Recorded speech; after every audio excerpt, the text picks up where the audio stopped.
A minute to start. All right, we're rolling. All right. So I'm talking with Kelly. We're sitting over by Alfalfa's, and we're just discussing the coordinated entry program and her experience getting a reserve bed at the shelter. And you want to tell me what that was like and why you're not in there now? Well, I started out with the reserve bed. I started out just doing emergency shelter, and I chose to do the reserve bed.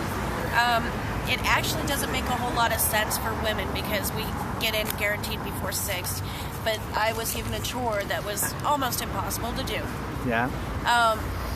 Because of other things. And because it was just a very tough job. So I went out for several days and, of course, lost my reserve bed.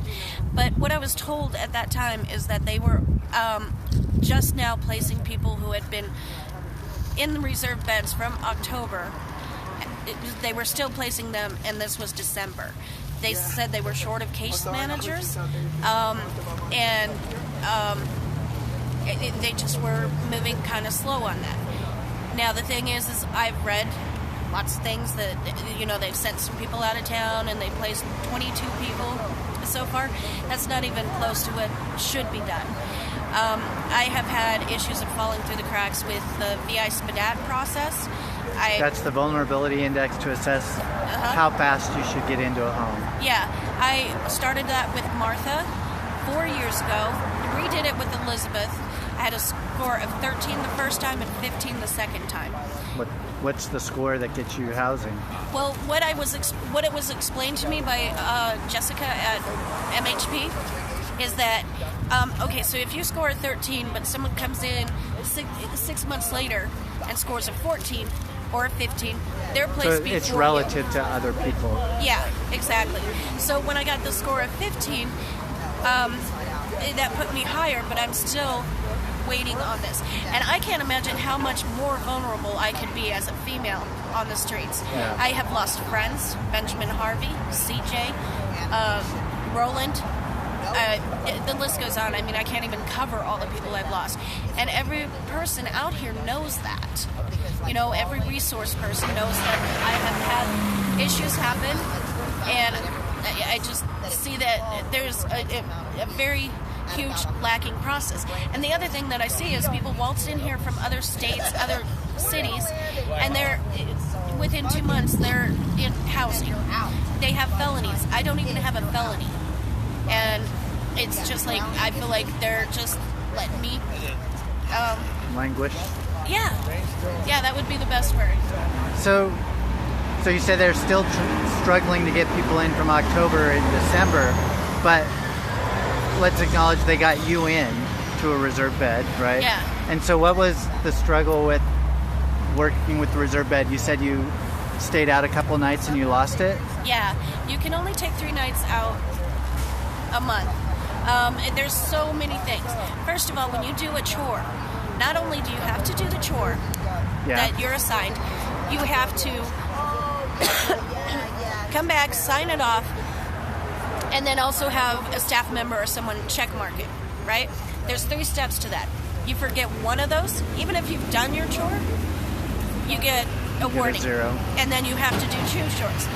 If you're up to the 2 chores and you mess up again, and I mean, you have 2 hours to put your stuff together, do your laundry if you need to, take a shower, something like that, and then you have to remember that you did your chore, and I had problems with that, so I got a night out.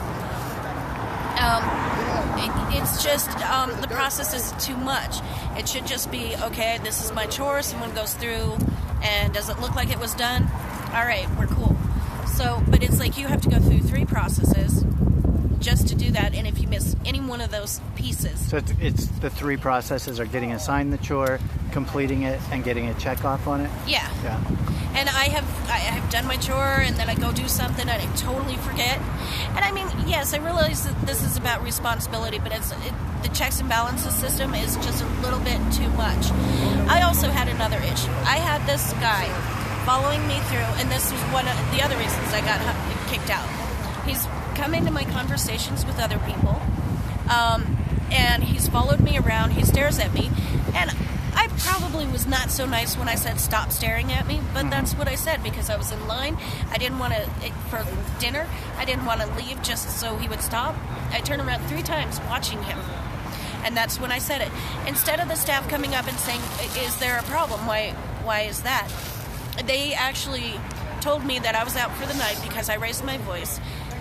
The other part was my fault because I got angry and told them, go ahead and call the police. I got kicked out for an additional 2 weeks.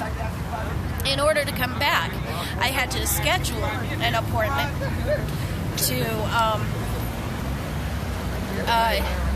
talk to them and tell them, oh, I'm terribly sorry that, I did this. I realize my part in it, but I feel like that if I'm saying stop staring at me, when there is, as far as I know, 9 sexual predators in that place, I feel like I should have the right as a woman to be very aggressive and say stop staring at me when I have tried to get away from this guy. They never asked me what the problem was. They just simply said, you gotta leave. So I'm told, Kelly, that you can do a walk-up bed program and still get case management. No. You have to have a reserved bed. No case management without Yeah. a walk-up bed, without a reserved bed. Yeah. All right. Well, I'll clarify that with Yeah. the city. Yeah, definitely check on that because that is the truth. Yeah, I cannot get case management through the shelter. Okay. Without a reserved bed. But you can do walk-up. Yeah. Yeah. All right. Well, that was really helpful. Thank you for sharing your experience. No problem.